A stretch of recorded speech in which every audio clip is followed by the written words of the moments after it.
नमस्कार दोस्तों, मैं सुमित मिश्रा स्वागत करता हूं एक बार फिर से आप सभी का एमजेटी एजुकेशन में। साथियों, पाकिस्तान भारत पर बड़े हमले की तैयारी कर रहा है। पाकिस्तान की तरफ से भारतीय सीमा में 5 ड्रोन टेस्टिंग के रूप में घुस आए। ये एक वार टैक्टिक्स होती है, चेक करने के लिए कि इनका एंटी ड्रोन सिस्टम कितना एक्टिव है, किस प्रकार से काम कर रहा है।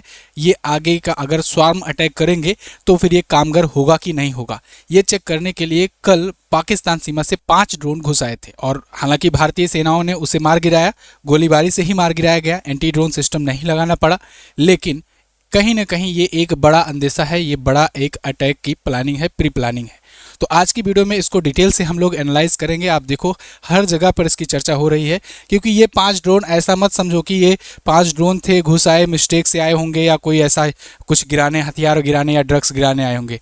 ऐसा नहीं होता है।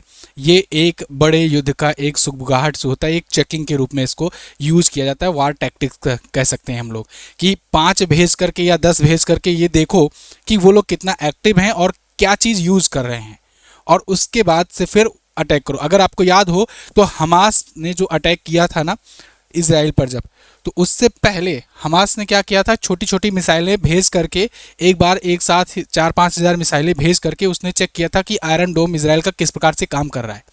जब देखा उसने कि 4-5 हज़ार एक साथ भेज दिए गए, तो फिर आयरन डोम कंफ्यूज हो गया था, वो बस 3-4 हज़ार ही गिरा पाया, बाकी 1,000 उसके अंदर जाकर के हिट किए थे।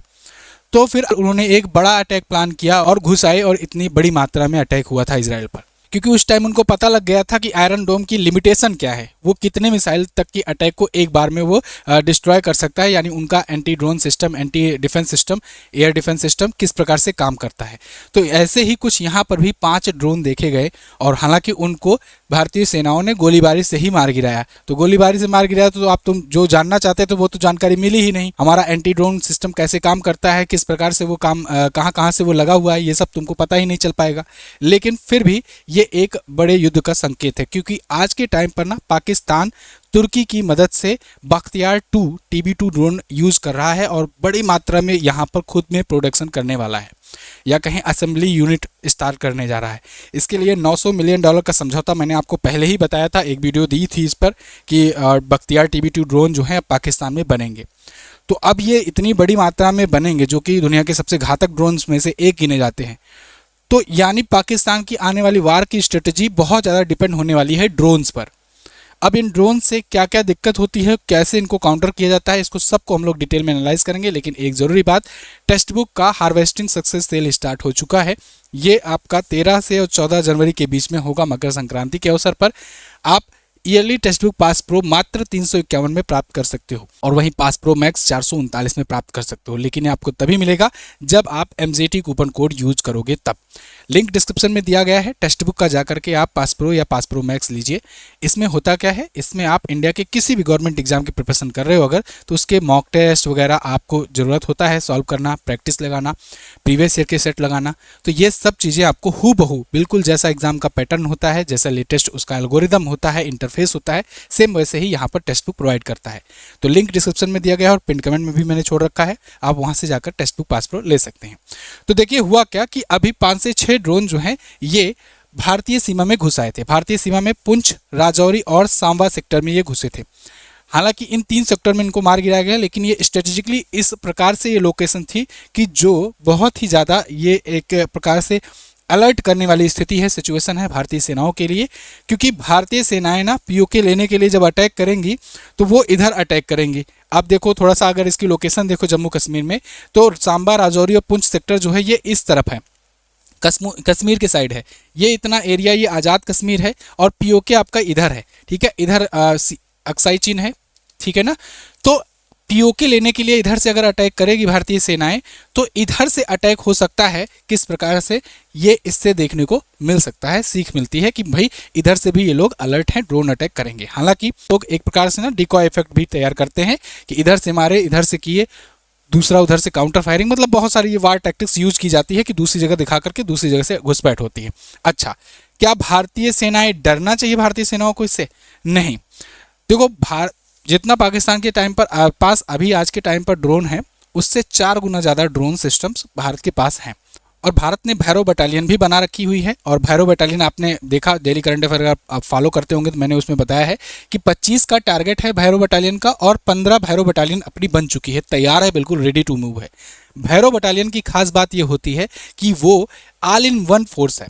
ऑल इन वन फोर्स मतलब ऑपरेशन सिंदूर से सीख लेते हुए भारतीय सेनाओं ने ऐसा किया कि कुछ एक specialized all in one force बनाई जाए, जिसके पास हर प्रकार की सुविधा हो, और कोई भी इस प्रकार का मतलब ऐसा ना हो कि आर्डर आएगा तब हम गोली चलाएंगे, या आर्डर आएगा तब हम ये यूज करेंगे, या हम इनसे मांग रहे हैं कि हमें ये सैटेलाइट सिस्टम दे दो, या हमें ये इन्फॉर्मेशन दो, ये मैप दो कि कहाँ से क्या हो रहा है। कुछ नहीं, ऑल इन वन है, सब कुछ उसके पास पहले ही प्राप्त रहेगा।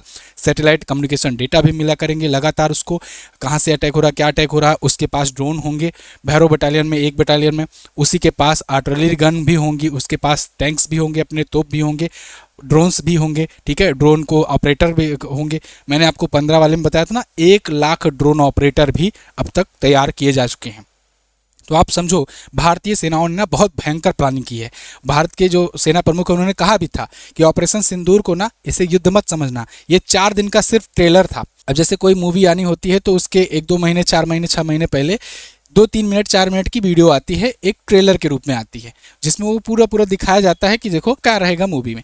ऐसे ही ट्रेलर यहाँ पर ऑपरेशन सिंदूर भी दिखाया गया। अब असली वार जो होगा ना, उसमें पाकिस्तान को बिल्कुल नेस्तनाबूद करने की तैयारी में है भारतीय सेनाएं। आज के टाइम पर अगर आप देखोगे भारत के मैप में, जम्मू कश्मीर में, तो ये जो एरिया है, ये रेड लाइन के अंदर वाले इस एरिया पर अभी भारत का कब्जा है, कहीं भारत में है। और हम लोग जो है LOC के इस बार POK जो है, पाक ऑक्युपाइड कश्मीर, इसको लेने की चाहत में हैं। ये LOC है, लाइन ऑफ कंट्रोल है, ठीक है ना। लाइन ऑफ कंट्रोल जो है शिमला समझौता के तहत ये डिसाइड किया गया था 1972 में। इधर जो है ना, ये एरिया आज़ाद कश्मीर है, AK है, और आज़ाद कश्मीर जो है इसको भी शामिल करना है, ये भी कश्मीर का ही पार्ट है, इसीलिए ही यहाँ इंटरनेशनल लाइन जो है ये इस साइड में है। ये इंटरनेशनल लाइन है भारत और पाकिस्तान के बीच में, इधर अक्साई चीन है। तो भारतीय सेनाएं जब इस बार अटैक करेंगी ना, तो पूरा का पूरा इस पर कब्जा होगा। यहाँ पर ये कब्जा करना, POK को लेना इतना डिफिकल्ट टास्क क्यों है जानते हो? क्योंकि यहाँ पर ऐसा नहीं है कि ऐसे गांव बसा है या शहर बसा है, या ऐसा कुछ नॉर्मल एरिया है, ज़मीनी इलाका है। ये बहुत ज़्यादा टफ एरिया है, जंगल हैं, पहाड़ हैं, बर्फ़ भी बहुत जगहों पर जमी हुई हैं। तो ये स्ट्रेटेजिकली उतना ज़्यादा डिफिकल्ट टास्क हो जाती है कि यहाँ, क्योंकि यहाँ पर जो आतंकी है ना, वो छिप छिप करके जंगलों के अंदर अंदर अपने बेस कैंप बना रखे हैं, और बहुत भीषण, बहुत ही घने जंगल हैं, इसलिए यहाँ पर डिफिकल्ट टास्क हो जाता है। और इसीलिए जब घुसपैठ होती है तो वो लोग भागते भी हैं, तो इसी जंगलों में वो लोग छिप जाते हैं, जल्दी ढूंढने पर मिलते नहीं हैं। खैर, 11 जनवरी को शाम को हुआ क्या कि पाकिस्तान से 5 से 6 जो UAV हैं, यानी अनमैन्ड एयर व्हीकल्स हैं, वो घुसपैठ करते हैं, और 3 सेक्टर में, सांबा, रजौरी और पुंछ सेक्टर में वो घुस करके वो घुसने की कोशिश करते हैं। बॉर्डर के अंदर आ गए थे, भारतीय सेनाओं ने गोलीबारी से उन्हें मार गिराया। अब इसके पीछे भी एक स्ट्रेटेजिक इंपॉर्टेंस है, गोलीबारी से मार गिराया गया क्यों? क्योंकि देखो, अगर उनको ये पता लगता, वो लोग यही आए थे भाई 5 ड्रोन भेज दो और चेक करो कि कहाँ कहाँ पर इनका एंटी ड्रोन सिस्टम लगा है, कहाँ कहाँ पर एयर डिफेंस सिस्टम लगा है, या ये किस प्रकार से काउंटर करते हैं। जब बंदूक से मार गिराओगे तो सेना तो भाई हर सबका ही रहता है ये बॉर्डर पर, तो वो लोग जान ही नहीं पाएंगे। भारतीय सेनाओं ने ऑपरेशन सिंदूर में क्या किया था? भारतीय सेनाओं ने ड्रोन्स भेजे खूब। अब ड्रोन जब भेजे, और वो भी बड़े बड़े ड्रोन भेजे, शादी ब्याहों वाला नहीं, पाकिस्तान ने शादी ब्याह वाला भेजा था। तो बड़े बड़े ड्रोन भेजे, तो उन्होंने सोचा ये फाइटर जेट है। अब उन्होंने अपना रडार सिस्टम एक्टिवेट कर दिया। रडार सिस्टम पाकिस्तान ने गाँव गाँव में लगा रखे थे, जो उनका anti defence air defence system था चाइनीज़ वाला। उससे उन्होंने उसको टारगेट किया, या कहें कि बहुत हाई बीम की सिग्नल भेजना शुरू कर दी। जो रडार होता है वो सिग्नल भेजता है, और जब वो नहीं पकड़ पाता तो हाई बीम भेजना शुरू करता है। जब इतनी हाई बीम में सिग्नल आ रही थी तो भारतीय सेनाओं को अच्छे से पता चल गया, ड्रोन ने सिग्नल दिया कि भाई इनके कहाँ कहाँ पर रडार सिस्टम लगे हुए हैं। सबसे पहले तो उनके रडार सिस्टम्स को ध्वस्त किया गया, यानी एयर डिफेंस सिस्टम उनका अंधा हो गया। और इस प्रकार से वो ऑपरेशन सिंदूर के दौरान भारत ने खूब घुस करके आराम से, इत्मीनान से तबाही मचाई। उनके 11 से ज़्यादा एयर बेसेस को तबाह किए। वो देखता रह गया, क्योंकि उसको समझ में नहीं आ रहा था कि कहाँ से क्या आ रहा है, क्या नहीं आ रहा है। वो बस हो रहा था ना कि प्रधानमंत्री अंधेरे में उजाला योजना चल रही थी, तो अंधेरे में उजाला हो जा रहा था कहीं पर, सब लोग देख करके वाह वाह कर रहे थे वहाँ के लोग। खैर, अगले दिन तो ट्रॉफी शाहिद अफरीदी द्वारा निकालनी ही थी ट्री से रैली। तो देखिए अभी की सिस्टम क्या है। तो उसने ना तुर्की से सहायता मांगी, तुर्की से मदद मांगी बड़ी मात्रा में। तुर्की ने क्या किया कि बख्तियार TB ट्रू ड्रोन इनके यहाँ असेंबल करने का ठेका दे दिया। $900 मिलियन का ये रक्षा सौदा होता है, और इसमें ये हुआ कि अब यहाँ बख्तियार TB2 ड्रोन पाकिस्तान में बनाए जाएंगे।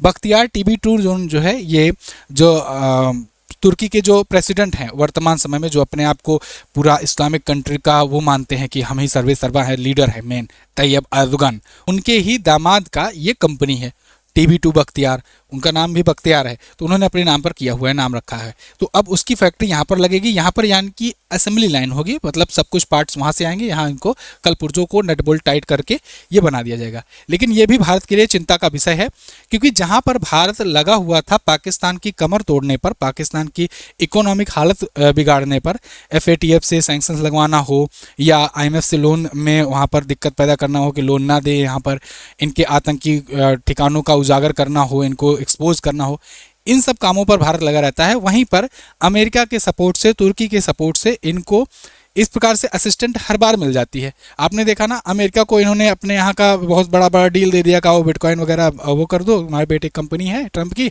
तो उन्होंने IMF से इनको लोन दिला दिया। फिर उसके बाद पाकिस्तान ने अफवाहें फैला करके जो JF-17 थंडर विमान थे, उसकी 2-3 जगहों पर डील कर ली। अभी रिसेंटली बांग्लादेश से डील हुई है, बांग्लादेश में बेचने को लिए ये तैयार हुए हैं, मैंने आपको रिसेंट वीडियो में बताया था।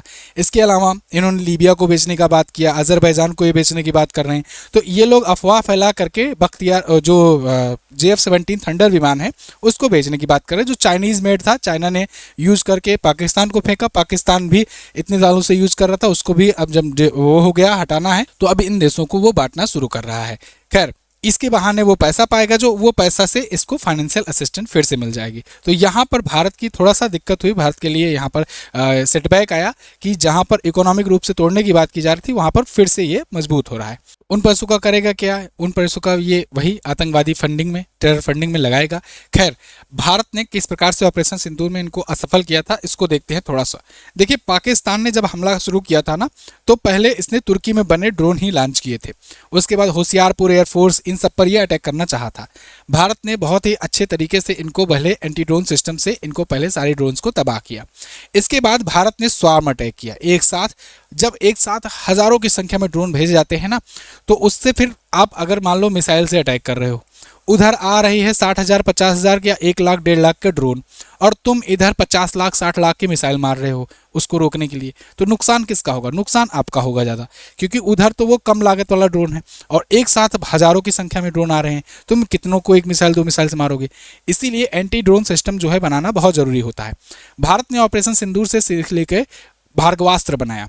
अब देखो, एक भैरव बटालियन थे, वो तो अपनी है ही, एक भार्गवास्त्र बनाया गया है। भार्गवास्त्र जो है ये अपना एंटी ड्रोन सिस्टम है। ये क्या करेगा? ये उन ड्रोन को ही निशाना बनाने के लिए गोलियां चलाएगा। मतलब इस प्रकार से होगा कि वो ड्रोन को ही वो डिस्ट्रॉय करेंगे, या कहें कि डिसेबल कर देंगे, उनका कम्युनिकेशन काट देंगे, वो कंफ्यूज हो जाएंगे। ड्रोन जब एक बार अंधे हो गए तो वो मंडराते रहेंगे या फिर गिर जाएंगे, उनका कोई मतलब होगा नहीं, है ना, वो टारगेट को हिट नहीं कर पाएंगे। तो भार्गवास्त्र भारत ने ये बनाया इसके लिए। तो अब अपने पास भार्गवास्त्र भी है, भैरव बटालियन भी है, और स्वार्म अटैक करने के लिए ची है। साथ ही साथ में और भी एडवांस DRDO ने एंटी ड्रोन सिस्टम बना रखे हैं। तो भारत ने बहुत तेजी के साथ तैयारियां की। जहां ऑपरेशन सिंदूर मई में जो हुआ था, उसके बाद भारत ने अगले 6 महीनों में बहुत तेजी से अपना जो इक्विपमेंट है, टेक्नोलॉजी है, इन सबको बढ़ाया सीख लेते हुए।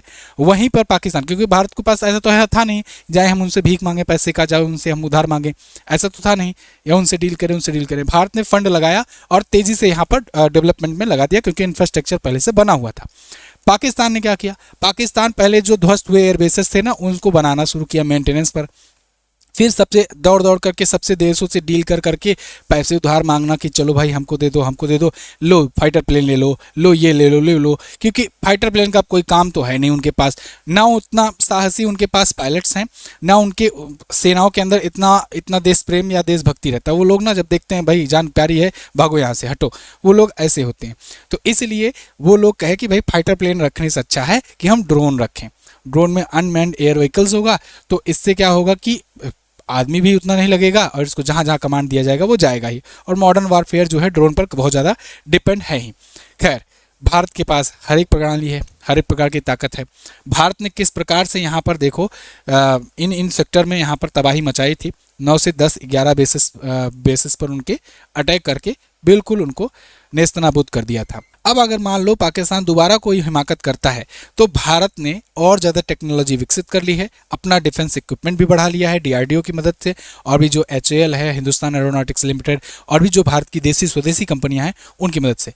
देखो ये भी सीख मिली कि विदेशी ताकत कितना भी मजबूत हो, रहती वो विदेशी ताकत ही है, और वार टाइम पर वो कहीं ना कहीं धोखा जरूर दे देती है, क्योंकि कई बार क्या होता है, कई रिलेशंस देखने पड़ते हैं, कई बार ये भी बात होती है कि भाई ये वाला नहीं यूज करने देंगे, वो वाला नहीं यूज करने देंगे। जैसे आपने देखा जब ऑपरेशन सिंदूर चल रहा था तो पाकिस्तान का जो F-16 विमान है उसको नहीं यूज किया पाकिस्तान ने।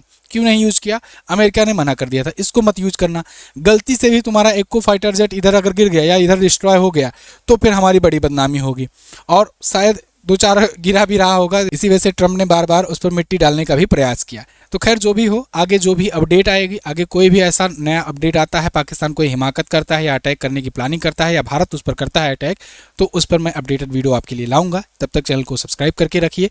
इतना जरूर जान लीजिए कि इन्हीं जो दुनिया में उथल पुथल चल रही है, इन्हीं बीच पाकिस्तान भी कुछ ना कुछ हिमाकत करेगा, क्योंकि पाकिस्तान की मजबूरी है। उसको लोन इसी बात पर मिलता है कि वो कुछ ना कुछ यहाँ भारत से टेंशन बढ़ाए। जब भी वो भारत से टेंशन बढ़ाता है तो उसी बदले में वो जाकर भीख मांग पाता है, और इसी बदले में उसको भीख मिलता है। तो इसीलिए वो कुछ ना कुछ तो करेगा ही। और जब आर्मी के हाथ में, वहाँ के असीम मुनीर के हाथ में सारी कुछ पावर आ गई है, सब कुछ अपना आपको चीफ ऑफ डिफेंस फोर्सेस कर लिया है, तो ऐसे में वो तो जरूर ही कुछ ना कुछ ऐसा करेगा ही करेगा। तो आगे अगर कोई भी अपडेट आती है तो मैं आपको बताऊंगा। ऐसे समय में सोशल मीडिया के बहकावे में आकर के मत आपको उलझना है, बहसबाजी नहीं करना है। अगर वार सिचुएशन चल रही है तो हम सबको एकजुट रहना है। बहुत सारे फेक अकाउंट भी सर्कुलेट होते हैं। ऑपरेशन सिंदूर में ये भी देखने को मिला था कि उन लोगों ने बहुत सारे फर्जी अकाउंट से बहुत सारी चीज़ें ऐसे अफवाहें फैलानी शुरू की थी। तो इसीलिए अफवाहों पर भी आपको ध्यान नहीं देना है। जिन चैनल्स को आप लंबे समय से फॉलो करते आ रहे हो, जिन चैनल्स को आप जानते हो, अच्छे तरीके से प्रॉपर रूप से पहचानते हो, उन्हीं को फॉलो करिए और किसी भी प्रकार से बहकावे में ना आइए। Thank you so much. मिलेंगे अगली वीडियो में, अगली क्लास में। जाते जाते लास्ट 6 मंथ की और ईयरली ई बुक भी आ चुकी है करंट अफेयर की। अगर आप किसी एग्जाम की तैयारी करते हैं तो इन ई बुक्स को फॉलो कर सकते हैं, लिंक डिस्क्रिप्शन में दिया गया है। हर एक चीज़ टॉपिक वाइज डिटेल एक्सप्लेनेशन के साथ, टेबल, मैप, चार्ट और ग्राफिक्स के साथ आपको ये प्रेजेंट किया जाता है। इन बुक के माध्यम से आप किसी भी एग्जाम की तैयारी कर सकते हो। लिंक डिस्क्रिप्शन में दिया गया है, और MJT ऐप का, वहीं पर जाकर आपको मिलेगा ये ई बुक। MJT ऐप पर जाकर बेस्ट ई बुक सेक्शन से ले सकते हो। Thank you so much. जय हिंद, वंदे मातरम।